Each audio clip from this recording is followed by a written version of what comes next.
Hi, Dr. Zakir Naik. My name is Sinto John. I work for RAK Ceramics as a sales executive. I'm a Christian and a strong believer in Jesus Christ as my God. I am well aware that all Muslims do consider Jesus Christ to a high regard as a prophet. My question is regarding the issue on prohibition of pork in Islam.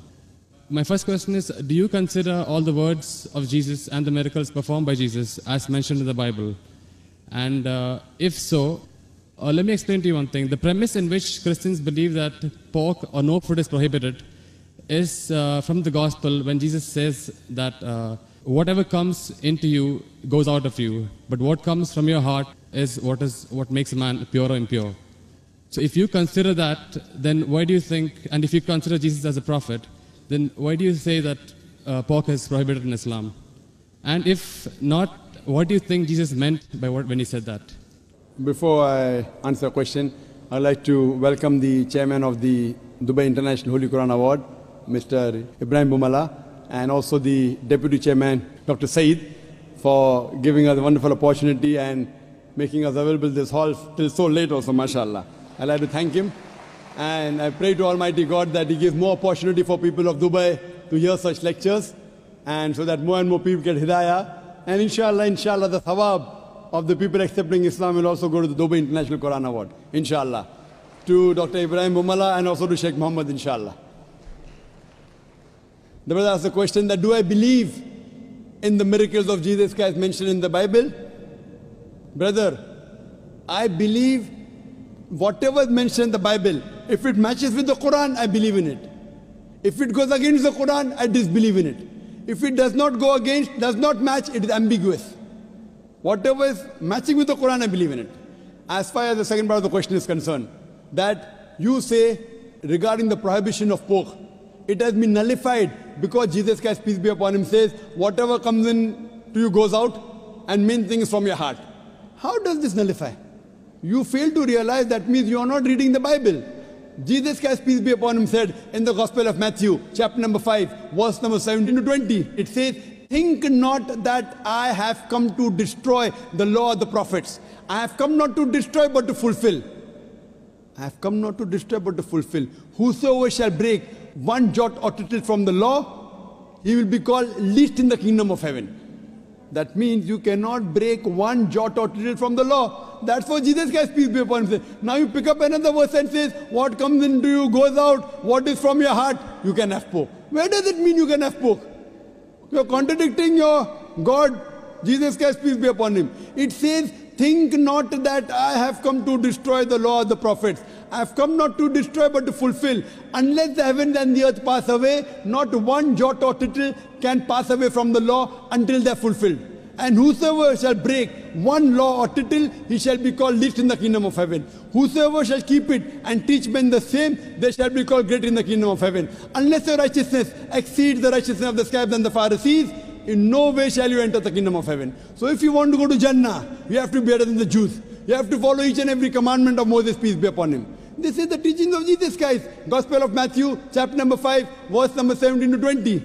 Okay, if that is so, then what do you think he meant when he said that whatever you eat comes in, whatever comes in out and goes out of you, what is from your heart is what decides what is pure or impure? It is simple. What comes in goes out. What's the problem in that? No, whatever you eat goes out. Is there any problem in that? No, it was asked in relevance when Jesus' disciples were questioned by the Jews that why are they not following the traditional ceremony of washing their hands before eating food.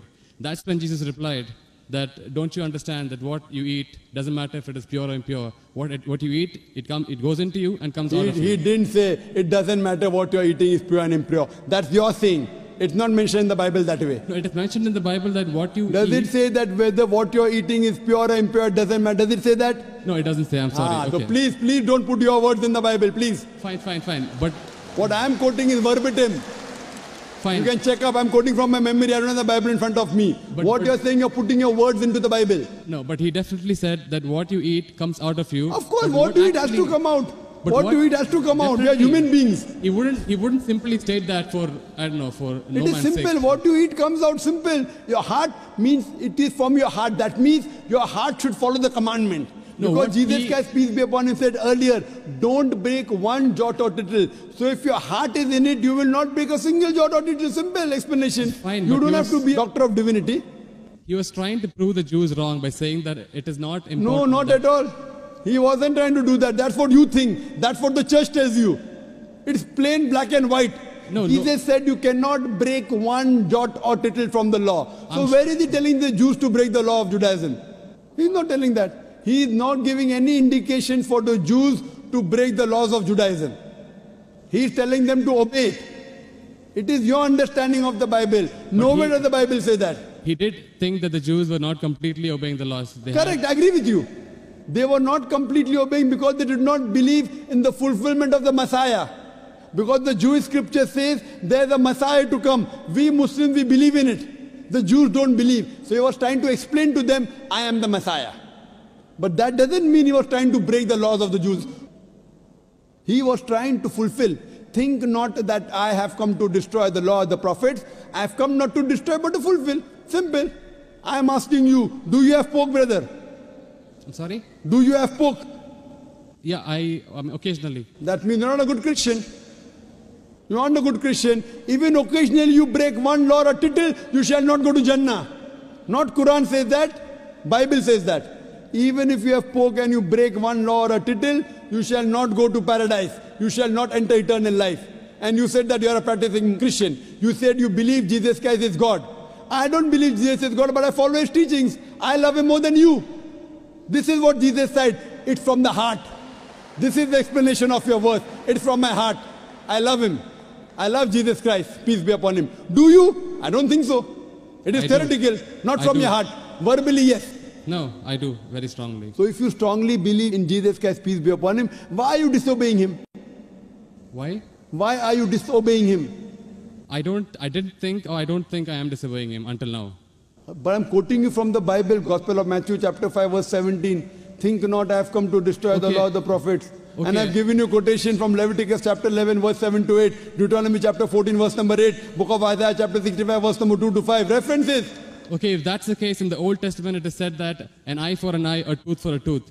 But what did Jesus Christ say? If somebody slaps you, show him the other side. Now isn't that like a defying of the law? No, Isn't it's that not a correction? defined. I will give you. What you're quoting is references from the Gospel of Matthew chapter number 5 verse number 38.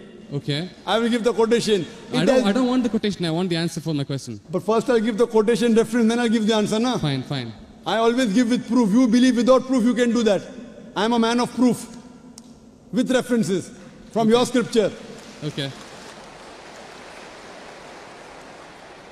Gospel of Matthew chapter number 5 verse number 38. It has been said of the old times that an eye for an eye and tooth for a tooth. But I say unto you, whosoever takes a shirt, give him the cloak. Whoever walks with you 1 mile, walk with him twain.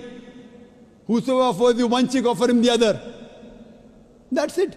It doesn't mean that he's going against it. But He's is showing there- it has been said of the old times.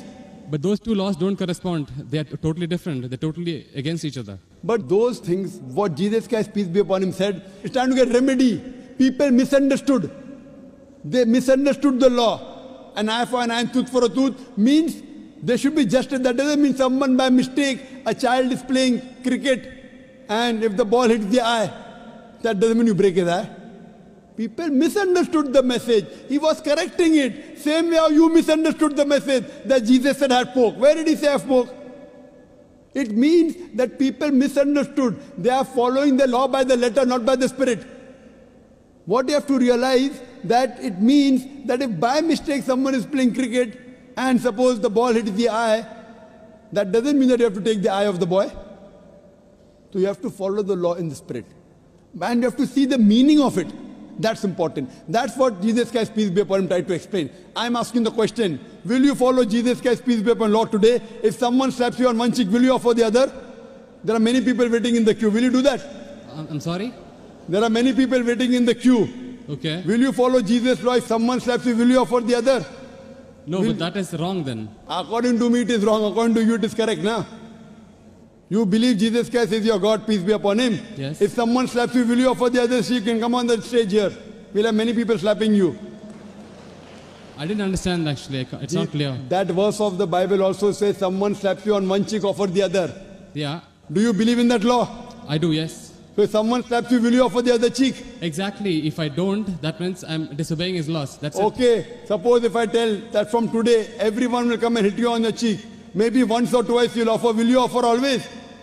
Well, that depends on my depth of the faith. I mean, if I'm really strong believer, then I would definitely offer. Is any Christian worth the name born today who will keep on offering his cheek? I have not met anyone. Do you agree that 30,000 people here, 30,000 slaps, will you take? But believe me, there are really true believers who would. I am asking you, will you leave us others? Will you? I don't know. That means not a believer.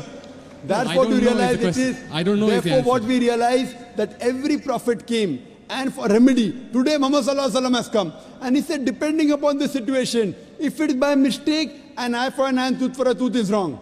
If it is required, sometimes you can offer your cheek, but not always. If you offer the cheek, where is justice? If that way someone kills you, you allow them to kill again. Is this justice? It's not justice at all. Depending upon the situation, you have to keep on changing. Therefore, I say that I believe in the teachings of Jesus Christ, peace be upon him, which match with the Quran. If it doesn't match with the Quran, what I say, it's an interpolation, it's a concoction, it's a fabrication. Because everything written in the Bible is not the word of God. According to scholars of Christianity, they say there are many interpolations in the Bible, there are many concoctions, there are many fabrications. According to Christian journals, they say there are 50,000 errors in the Bible. How many? 50,000. So therefore, I don't consider Bible to be the word of God. There are many unscientific things mentioned in the Bible. If you read the book of Genesis, I can give a lecture only on the contradictions, on unscientific things. I don't consider word of God. Do you consider Bible to be the word of God? Yes. Okay. Now do in the book of Genesis, chapter number 1. Yes. Verse number 16. It says, Almighty God created two lights. The greater light, the sun, to rule the day, the lesser light, the moon, to rule the night. Bible says the light of the moon is its own light. Do you believe in that? The light of the moon is? Is its own light. Do you believe in that? No. That you don't believe in the Bible. Bible says in the book of Genesis, chapter number 1, verse number 14, Almighty God, He created the earth on the third day, created the sun on the fourth day. That means the earth and vegetables came before and sun came later on. Do you know science, brother? I'm sorry? Do you know science? Yes. The Bible says earth came first and then came sun. Is it correct? I don't know. No. Scientifically, is it correct? The earth came first and? Then the sun came. Earth came on the third day, sun came on the fourth day. Is it possible? We know the sun is the parent body in the solar system. All the planets that revolve around the sun, they are the bodies from the sun. You know the Big Bang? Yes. So it is created simultaneously. But the Bible says earth on the third day, along with vegetables, sun on the fourth day. How can the vegetables survive without sunlight? Is it possible?